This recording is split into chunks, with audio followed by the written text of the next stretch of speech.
Om Swastiastu, salam sejahtera. Perkenalkan saya Darwin, dokter adaptasi di Departemen Anestesiologi dan Terapi Intensif di Fakultas Kedokteran Universitas Udayana dan Rumah Sakit Sanglah. Hari ini saya akan membawakan materi tentang Critical Care Medicine bagian Hemodynamic Monitoring.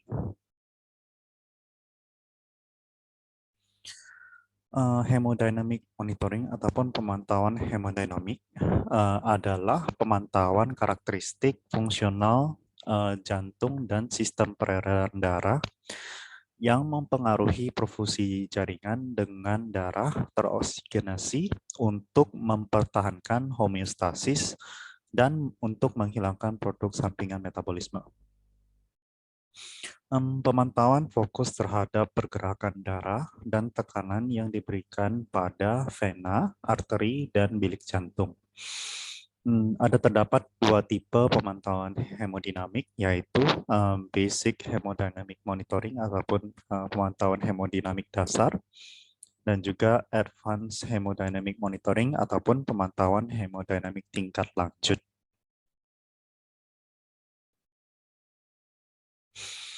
Indikasi untuk pemantauan hemodinamik, ada beberapa indikasi yang bisa digunakan untuk pemantauan hemodinamik, yaitu meliputi yang pertama memperkirakan prognosis pasien, lalu mengevaluasi metode pengobatan baru, menilai fungsi ventrikel kiri, memantau kinerja jantung, mempelajari respon jantung terhadap obat, mendiagnosis dan mengobati disritmia jantung, pengukuran perfusi organ, deteksi dini pada ketidakcukupan perfusi, lalu untuk titrasi terapi di titik akhir hemodinamik spesifik pada pasien yang tidak stabil, dan juga untuk membedakan antara berbagai disfungsi sistem organ.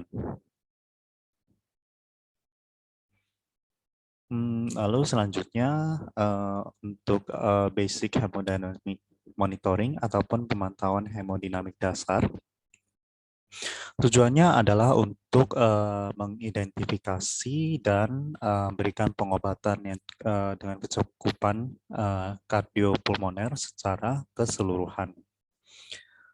Untuk pemeriksaan klinisnya, pasien dengan inadequate perfusi global dengan tanda disfungsi organ seperti takipnea, takikardia, kebingungan, nadi perifer lemah, bintik-bintik kulit, dan juga oliguria.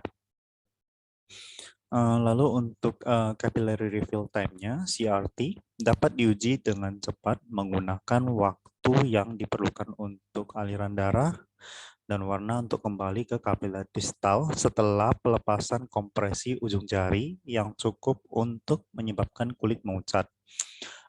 Biasanya untuk teknik ini dibutuhkan waktu sekitar 10 detik untuk kompresi. Lalu batas atas normal adalah 3 detik pada orang dewasa.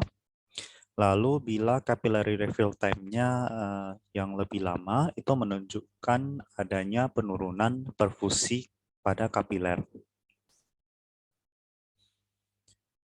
Lalu dilanjutkan untuk variabel utama dan pemeriksaan fisik terbukti tidak cukup dan tidak akurat untuk mengevaluasi hemodinamik, penilaian cepat, dan juga identifikasi shock samar ataupun terkompensasi, terutama pada pasien yang sebelumnya sehat dan ketika status pulmoner, kardiopulmoner berubah dengan cepat.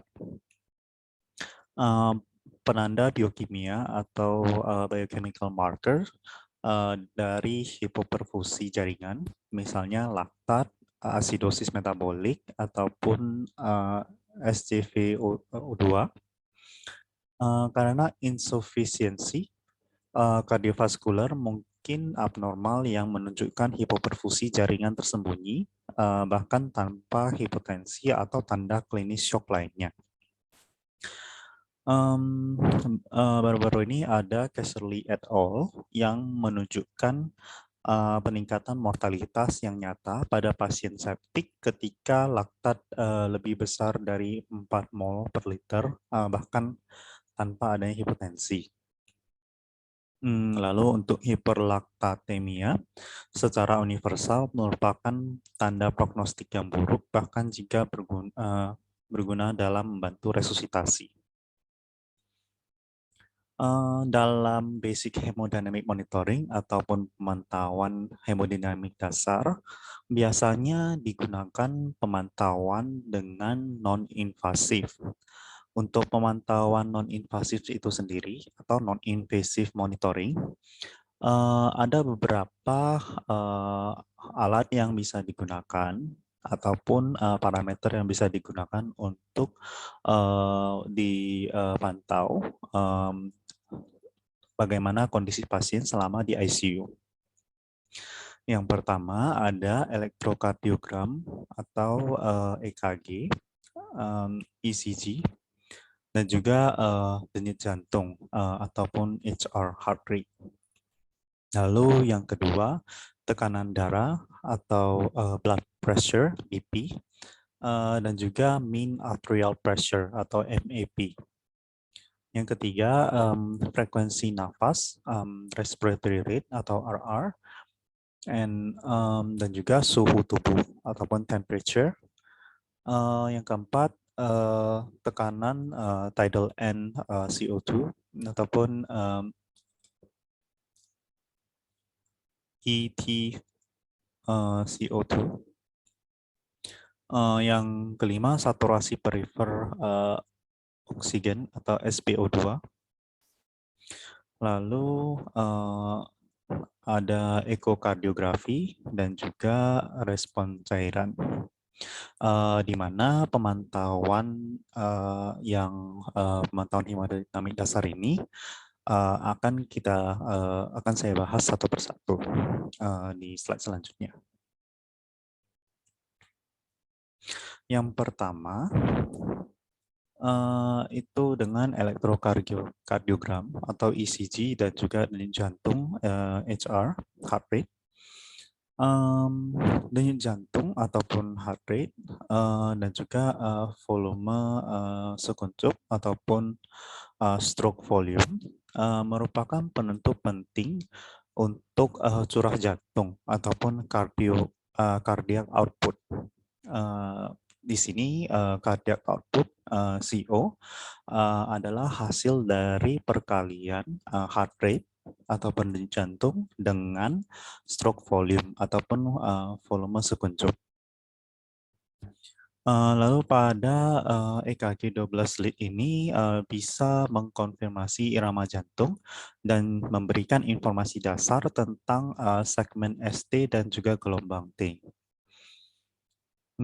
Lalu untuk pemantauan denyut jantung, ritme, dan segmen ST secara kontinu memungkinkan pengenalan dini dari hipovolemi dan juga iskemia miokard. Lalu untuk takiaritmia adalah temuan umum pada keadaan shock tertentu. Kalau untuk bradikardia dan atau blok jantung dapat mengindikasikan shock kardiogenik. Untuk gambar di sebelah kanan adalah hasil dari EKG yang dalam batas normal. Selanjutnya, untuk tekanan darah atau blood pressure, BP, dan juga mean arterial pressure ataupun MAP. Ada beberapa yang dibahas untuk monitoringnya. Salah satunya adalah hipotensi. Untuk definisi hipotensi ataupun tekanan darah rendah adalah spesifik pasien dan diinterpretasikan dalam konteks tekanan darah pasien yang biasa. Hipotensi itu sebenarnya adalah gambaran umum dari sebagian besar dalam keadaan shock. Lalu untuk tekanan darah arteri rata-rata ataupun mean arterial pressure adalah perkiraan tekanan perfusi organ. Untuk peningkatan tekanan darah yang parah, terutama jika akut, berhubungan dengan peningkatan resistensi pembuluh darah dan mungkin berhubungan dengan perfusi jaringan yang tidak memadai, misalnya ensefalopati hipertensi ataupun gagal ginjal akut. Di gambar sebelah kanan kita bisa lihat apa yang terjadi ketika kita memiliki tekanan darah rendah ataupun hypotension. Biasanya didiagnosa dimulai dari tekanan sistolik 90 per 60 tekanan diastolik mmHg. Lalu apa saja gejala yang bisa dirasakan, yaitu seperti mual, pusing, lalu pingsan ataupun kecapean, lalu merasa lelah dan pandangan kabur, dan juga merasa ngantuk ataupun kebingungan. Lalu di bawah ada kategori dari tekanan darah normal, lalu tekanan darah sedikit meningkat, lalu yang ketiga itu hipertensi stadium 1, lalu yang kedua itu hipertensi stadium 2, dan yang terakhir itu hipertensi krisis. Ini menurut dari tekanan berapa tekanan sistolik dan juga berapa tekanan diastolik untuk tekanan darahnya.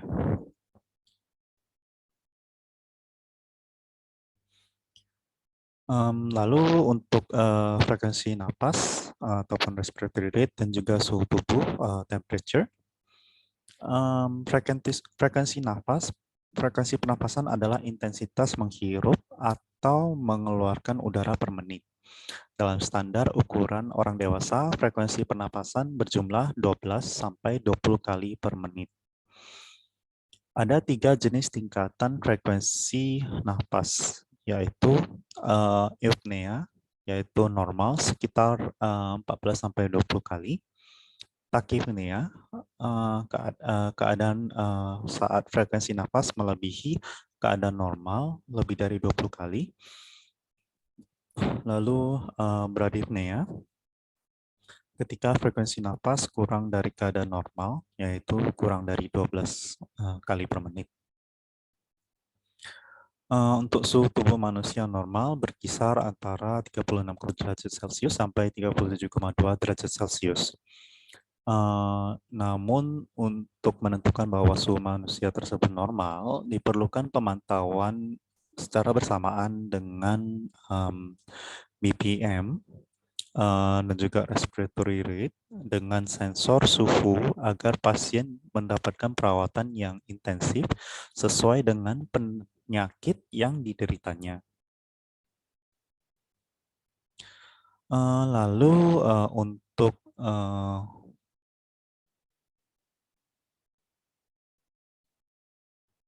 tekanan end tidal CO2 ataupun ETCO2, ini juga merupakan pemantauan non-invasif di mana teknik non-invasif yang mengukur tekanan parsial atau konsentrasi maksimal karbon dioksida pada akhir napas yang dihembuskan, yang dinyatakan sebagai persentase CO2 atau mmHg.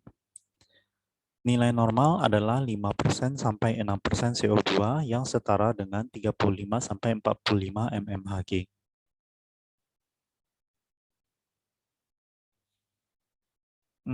Lalu untuk saturasi perifer O2 ataupun oksigen, pemantauan saturasi perifer O2 dengan oximeter nadi bisa kita lihat gambarnya ada di sebelah kanan. Pemantauan SpO2 secara kontinu memungkinkan deteksi cepat, bahkan pengurangan kecil dalam saturasi oksigen arteri, yang merupakan bagian integral dari pengiriman oksigen. Sinyal SpO2 sering tidak akurat dengan adanya perubahan perfusi kulit. Ketidakmampuan untuk mengukur SpO2 itu sendiri merupakan indikator perfusi perifer yang abnormal. Lalu untuk ekokardiografi, ekokardiogram memberikan visualisasi ruang jantung, katup, perikardium, dan fungsi jantung secara keseluruhan. Hal ini memungkinkan pengukuran fraksi ejeksi ventrikel kiri atau LVEF dan perkiraan stroke volume dan juga cardiac output, volume sekuncup, dan juga curah jantung berdasarkan pengukuran saluran aliran keluar LV, left ventricle, LVOT, kecepatan LVOT, dan juga detak jantung. Lalu untuk respon cairan, resusitasi cairan merupakan komponen penting dari pengobatan pasien hemodinamik tidak stabil. Meskipun optimasi cepat status volume telah terbukti meningkatkan hasil, kelebihan volume dikaitkan dengan peningkatan morbiditas dan juga mortalitas. Tantangan cairan diperlukan untuk menentukan apakah pemberian cairan akan bermanfaat bagi pasien. Lalu untuk responsivitas cairan sering didefinisikan sebagai peningkatan curah jantung lebih dari 10% dari baseline dengan tantangan cairan 250 sampai 500 ml diberikan secara 10 sampai 15 menit. Alternatif untuk tantangan cairan adalah dengan melakukan manuver mengangkat kaki pasif. Ini menghasilkan autotransfusi darah dari kompartemen vena di perut dan tungkai bawah. Posisikan pasien dalam posisi semi-recumbent dengan kepala dan dada ditinggikan pada 45 derajat. Lakukan pengukuran tekanan darah dasar. Turunkan tubuh bagian atas pasien dan kepala ke posisi horizontal dan angkat dan tahan kaki selama 45 derajat selama 1 menit. Lakukan pengukuran tekanan darah selanjutnya. Respon yang diharapkan dari manuver ini pada mereka yang responsif terhadap cairan adalah peningkatan curah jantung ataupun cardiac output sebesar 10% ataupun lebih. Meskipun tidak dianggap sebagai ukuran yang divalidasi, kami sering menggunakan tekanan darah sebagai penanda pengganti cardiac output dalam mengevaluasi respons terhadap PLR. Hanya pasien yang responsif terhadap cairan setelah bolus cairan atau angkat kaki pasif yang harus menerima cairan tambahan. Di sini terdapat gambar dari stroke volume, preload, dan juga fluid bolus. Lalu bisa dilihat vigorous response dari fluid bolus, feeble response juga dari fluid bolus, dan ya ini adalah gambar untuk melihat bagaimana perkembangan dari Frank-Starling curve, bahwa tidak banyak yang perlu dilakukan dari preload untuk meningkatkan stroke volume. Lalu untuk advance hemodynamic monitoring ataupun pemantauan hemodinamik tingkat lanjut. Pemantauan hemodinamik tingkat lanjut merupakan penilaian serial variabel hemodinamik yang mencerminkan aliran darah, preload jantung, afterload jantung, dan resistensi pembuluh darah perifer. Manajemen hemodinamik tingkat lanjut merupakan penggabungan intervensi terapeutik yang dipandu oleh target hemodinamik dan pemantauan hemodinamik tingkat lanjut untuk menilai respon terhadap nyeri terapi. Pemantauan hemodinamik tingkat lanjut untuk memandu pendekatan terapeutik untuk mengoptimalkan dinamika kardiovaskular direkomendasikan pada pasien yang sakit kritis dengan shock sirkulasi kompleks. Indikasi pemantauan hemodinamik tingkat lanjut. Ada beberapa indikasi yang dikhususkan untuk menggunakan advanced hemodynamic monitoring, yaitu operasi mayor ataupun trauma, prosedur yang menggunakan hipotensi atau hipotermia yang disengaja, pengambilan sampel darah vena yang sering, angina tidak stabil, lalu myocardial infarction baru-baru ini, ataupun PJK berat, disfungsi katup, ataupun left ventricle yang signifikan. Lalu juga berbagai jenis guncangan, pasien sakit kritis yang membutuhkan inotrop dan counter pulsation balloon, akses vena untuk obat vasoaktif dan obat iritan, ketidakmampuan untuk mengukur blood pressure ataupun tekanan darah dengan NIBP pada obesitas morbid, lalu infus cepat aliran intravena, prosedur utama dengan perpindahan cairan yang besar pada pasien dengan fungsi jantung yang baik, dan juga penilaian volume intravaskular ketika UOP tidak dapat diandalkan atau tidak tersedia. Lalu untuk kontraindikasi pemantauan hemodinamik tingkat lanjut, ada kontraindikasi mutlak dan juga ada kontraindikasi relatif. Untuk kontraindikasi mutlaknya adalah infeksi lokal, lalu obstruksi proksimal dengan sindrom outlet thorax, gangguan vasooklusif ataupun Raynaud, dan juga sindrom SVC. Untuk kontraindikasi relatif yaitu koagulopati, kabel alat pacu jantung yang baru dimasukkan, biarkan 4-6 minggu.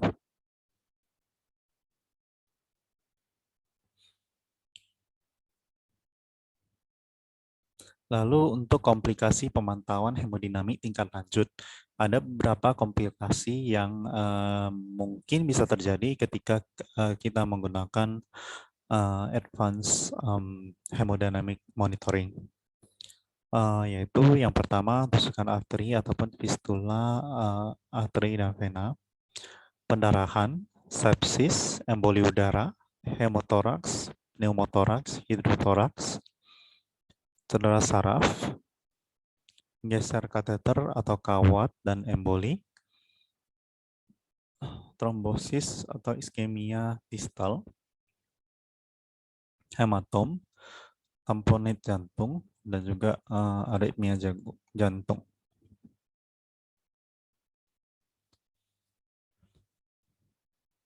Lalu pada advanced hemodynamic monitoring ataupun pemantauan hemodinamik tingkat lanjut, untuk ini dilakukan pemantauan dengan cara invasif ataupun invasive monitoring. Di sini akan dibahas 4 contoh dari invasive monitoring, yaitu tekanan darah intraarteri ataupun intraarterial blood pressure, tekanan vena central ataupun central venous pressure, Lalu yang ketiga, tekanan arteri pulmonalis ataupun pulmonary artery pressure. Dan juga yang terakhir, saturasi oksigen vena campuran ataupun SVO2.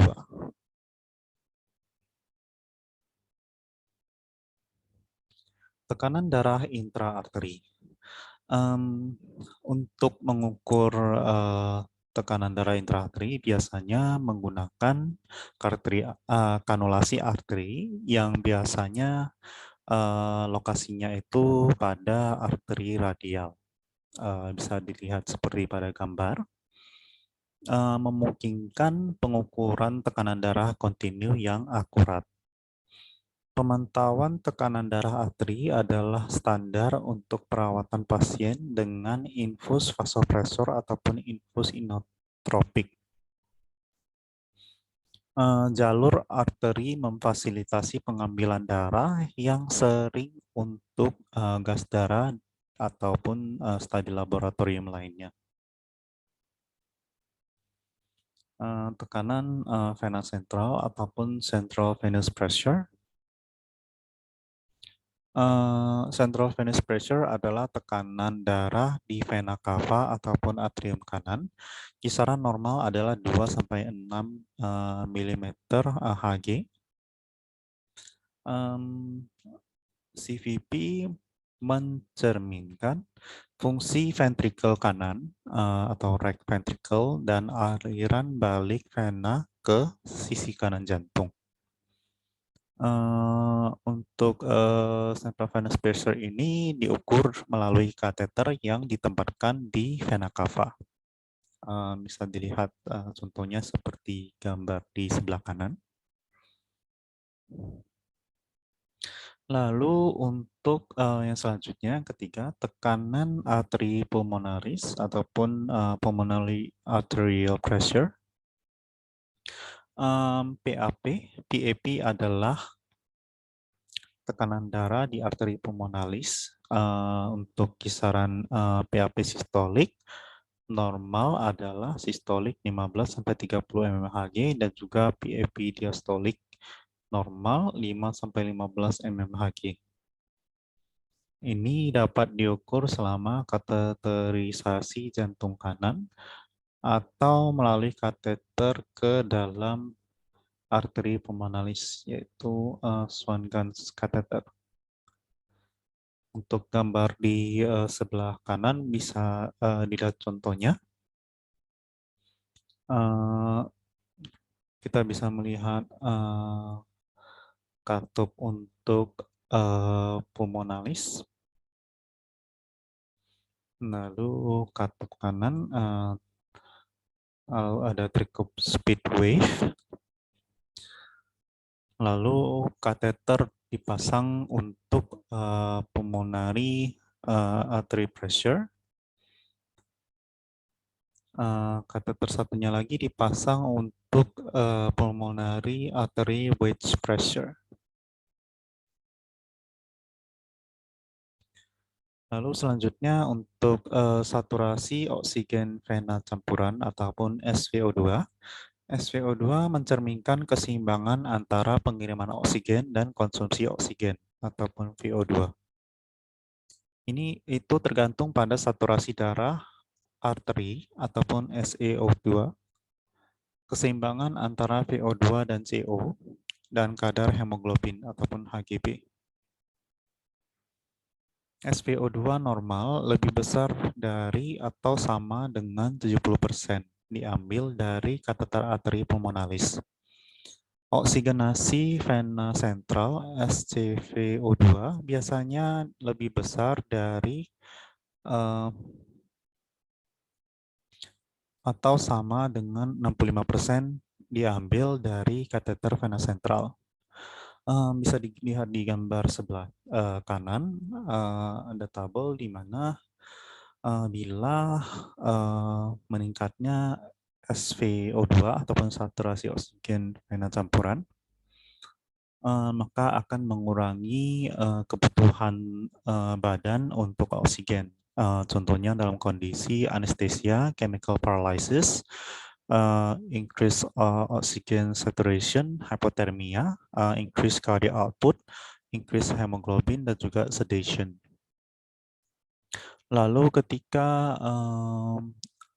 SpO2 dikurangi, itu dapat meningkatkan kebutuhan badan untuk oksigen. Contoh dalam shock kardiogenik, septic shock, penurunan cardiac output ataupun curah jantung, penurunan hemoglobin, lalu pada demam, kejang-kejang, dan juga gemetaran ataupun shivering. Sekian untuk presentasi materi saya untuk critical care medicine bagian hemodynamic monitoring. Terima kasih.